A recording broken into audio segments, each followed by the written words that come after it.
Hey guys, welcome back to the YouTube channel. My name's Lateef, and look, if you are not, slap up that subscribe button, switch on your notifications, and I guess follow me on my journey. You can also follow me on Twitter and Instagram at Lateef Saka, where I provide a lot of skincare tips, products, and generally good banter.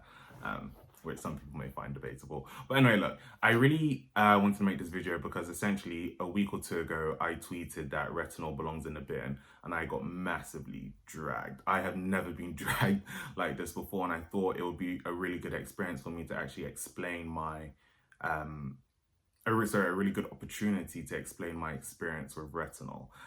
So really what I want to cover today is what is retinol, how it's used as well as its side effects, as well as providing some, I guess, alternative, more friendlier alternatives while kind of using myself as a case study. So, I mean, like, without further ado, let's kind of jump into it.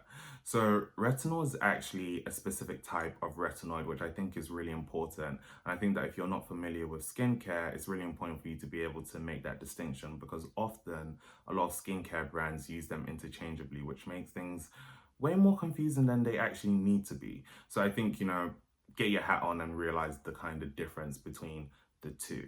And I think if you really want to get into it, basically retinol goes through far much more steps and essentially is diluted, so it has a lower strength and concentration than retinoids. And essentially this is what you would, I guess, call your OTC, so over the counter retinoid, and that's why retinol is so popular. Other variations of retinol include retinol and tret, and these are kind of considered your first generation retinoids. So again, it's really important to note that. One thing while I'm on the topic is that I realize that a lot of people, I guess, just to get results, often, get fake prescriptions or go on the web to find higher concentrations of retinoids. You do not need to do that. I think it's extremely important that when retinoids are prescribed, they're prescribed for a reason, and your doctor's happy to take that kind of liability and they know what your skin needs. So I think that when you do that, you really enter dangerous territory. So that's just kind of advice that I would like everyone to take on board. The only kind of retinoid that is actually sold would be different, I believe. Aside from that, when you do see on some brands, it's not really retinoid, it's a kind of OTC variation of it. So it's really important to know that. But anyway, back onto the topic of retinol. Essentially, it is a grouping of chemical compounds derived from vitamin A. So when you think about retinol first and foremost, and retinoids, essentially their main aim is to is to treat and solve acne. And they do that by two main things, I guess, is by kind of unclogging your pores, as well as increasing or speeding up cell turnover. Actually, a third point that they do is that they actually increase collagen production. And if you don't know what collagen is essentially a protein which can be found in our skin, our muscles, our bones, and essentially it kind of provides us with strength and structure, which, as you can imagine, is really important for your face, because otherwise it's going to be like, ugh. So again, that's really good. So I think that was what people started realizing that retinoids were actually good for.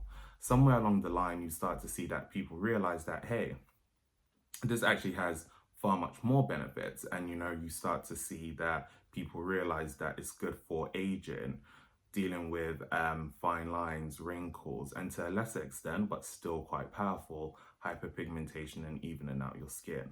So you start to see the kind of birth and higher usage of these kind of first generation retinoids, such as retinol and tret, which are really important. And this is why retinol is kind of marketed as this anti-aging, solves all of your issues and leaves your skin fresh and glowy.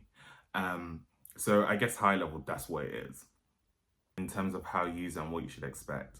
So retinol often takes about 6 to 8 weeks for you to start to see any changes. And it's important that you're really committed to using retinol, and you've also got a proper skincare routine. Because as I said, it takes 6 to 8 weeks, and I'll expand a bit more on why you need a skincare routine. Retinol is also used in the night because obviously it increases your sensitivity to your skin. Now, people often recommend that you actually start off and incorporate it into your routine rather slowly. So you may want to use it once or twice a week and then kind of build up to 3 times a week. I guess if you have more severe issues, you may want to then start looking at it every other day.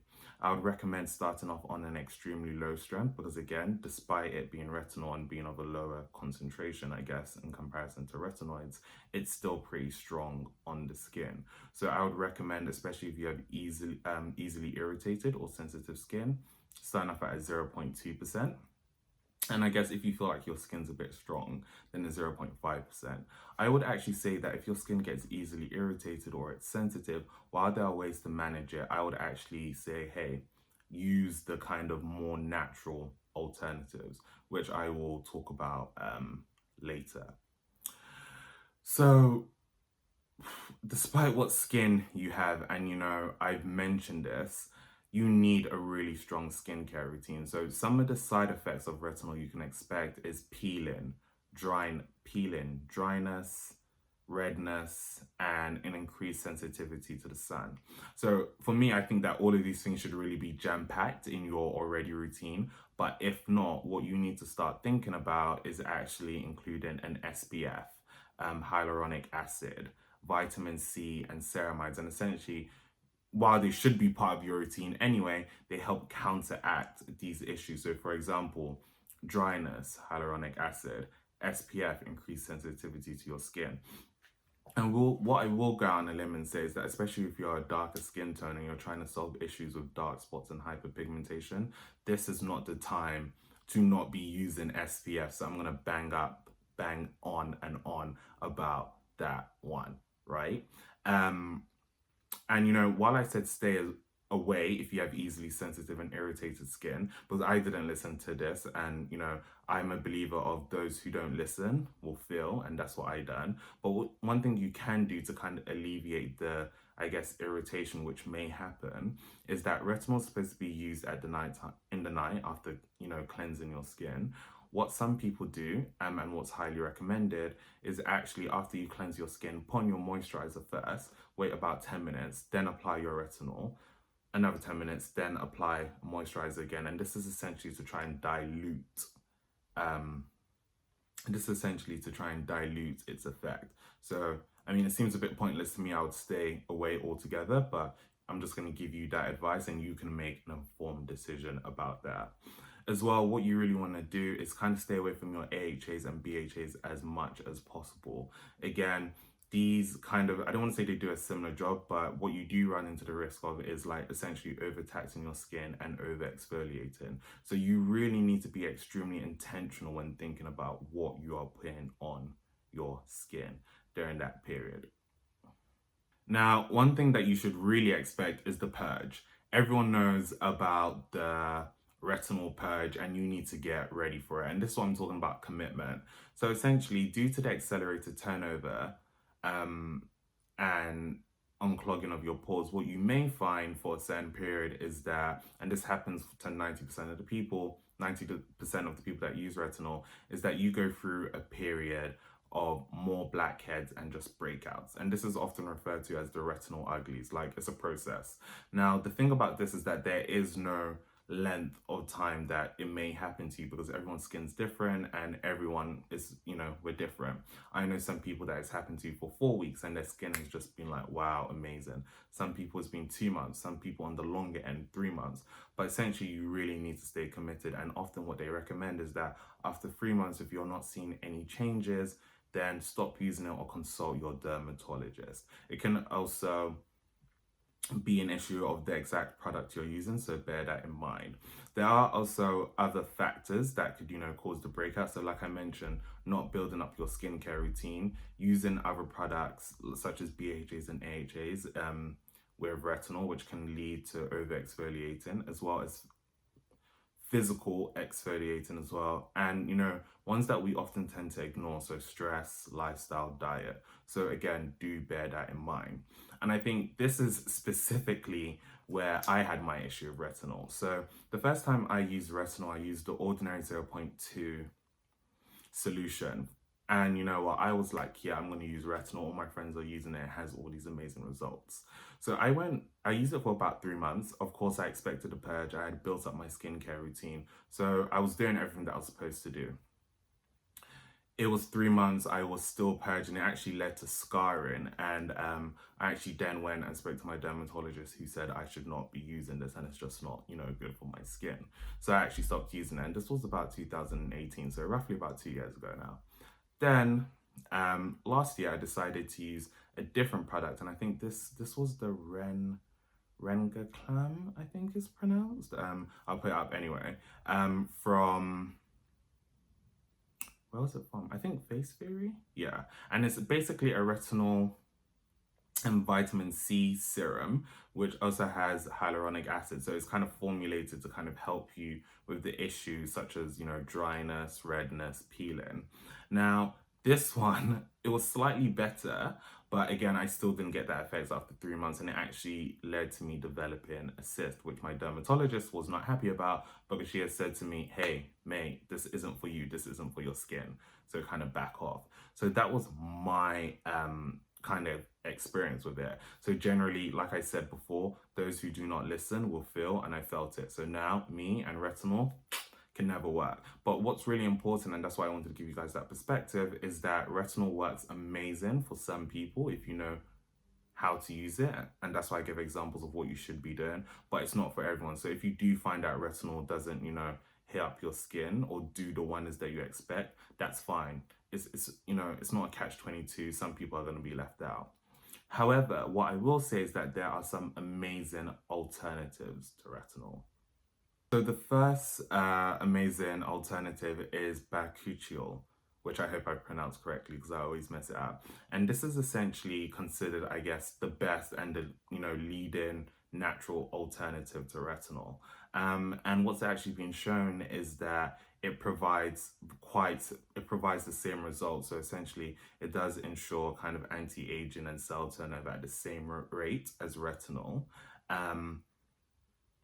And it helps with fine lines, pigmentation, as well as boosting the collagen levels as well. So I think that's actually been one of my favorite products. So when I first started using it, and this was like about sometime last year, I started with the Ole Henriksen sleep cream, which was really good. It was £46, so I was like, okay, let me try this out. This will be my kind of guinea pig, and it was actually amazing. But then I thought, okay, now that I know that this product in itself, not necessarily the brand, actually works for me, let me see if I can find a cheaper option, because like I'm cheap and that's what it is. So I kind of tried a few things, and essentially the Inkies version was actually what was really good for me. And I've now been using that to 8 months and it's been perfect. I've absolutely loved the results of that. I think I have it. I think I got it.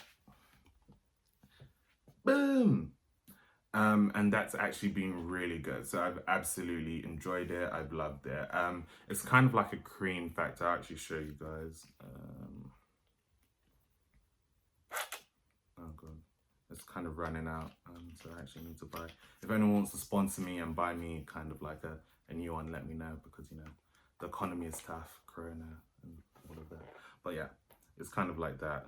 Kind of like a cream texture, really soft, absorbs into your skin rather quickly. So, and it smells nice. So that's the Bakuchiol. So again, I highly recommend that. Now, second on the list is rosehip oil. And the thing is, like I always say, I want you guys to make an informed decision. So rosehip oil is definitely not as strong as retinol and nowhere near, in terms of comparison to Bakuchiol. But the one thing I will say about it is that it's jam-packed with vitamin A, C, D, and E, which means these are extremely powerful antioxidants, which kind of help protect your skin. They also help you in your our battle against free radicals. And I guess if you guys don't remember, free radicals refers to this kind of process where extra electrons are trying to be taken from the atoms within your skin, which inadvertently damages the molecular structure and can lead to or speed up aging. So just bear that in mind. It's again also a fatty acid, which means that it helps with aging generally. And it's also important to know that when people hear oil, they're often scared about it clogging their pores. But rosehip oil is actually very low on the comedogenic scale. It has a rating of 1. So comedogenic refers to a product's ability to block your pores. So again, I would actually say for you guys' knowledge when reading up about stuff, actually look at the comedogenic scales, which kind of give you a bigger insight into what affects your skin and what doesn't. It's also an anti-inflammatory as well. So again, like I said, protecting your skin. So rosehip oil for me absolutely bangs. My one thing about it is that when I did see it, I thought it was like cooking oil because of its color. Well, cooking oil in like Nigeria, like palm oil, just because I know you guys are gonna be thinking like, what kind of red oil does he used to eat? But yeah. So when I first started using it, I actually stole my first product from my mum, which was the Trilogy Rosehip Oil, which again was quite good, but it was like £40. I saw the effects and I was like, okay, great, let me look for a cheaper option. I was using the Ordinary's 100% organic rosehip oil, which was actually quite good. And now I've started using the Inkies. I've used the Inkies for about 6 months now. I'm on like a second bottle, and it's actually quite good as well. I have it right here, and I'll just show you its color so you guys can understand what I mean by like red oil. Okay, it's not really showing, but you know, that's its coloring. And again, absorbs rather quickly into the skin. Doesn't really smell of anything, to be honest. But yeah, and this is also great because like for pregnant women, when you can't use retinol, these are the kind of alternatives that you want to be looking at. So guys, I hope if you're watching this and you saw my tweet, you could forgive me for that and realize that I'm actually, you know, I said it from an informed place, while kind of harsh, but it was very specific to myself. Also, I'm really just trying to provide people with a view of what retinol is, how it could be used, and if it doesn't work for you, these are the alternatives. As I said, if you have easily irritated or sensitive skin, I would highly, you know, suggest for you not to use it. Of course, speak to your dermatologist and get a consultation from them as well.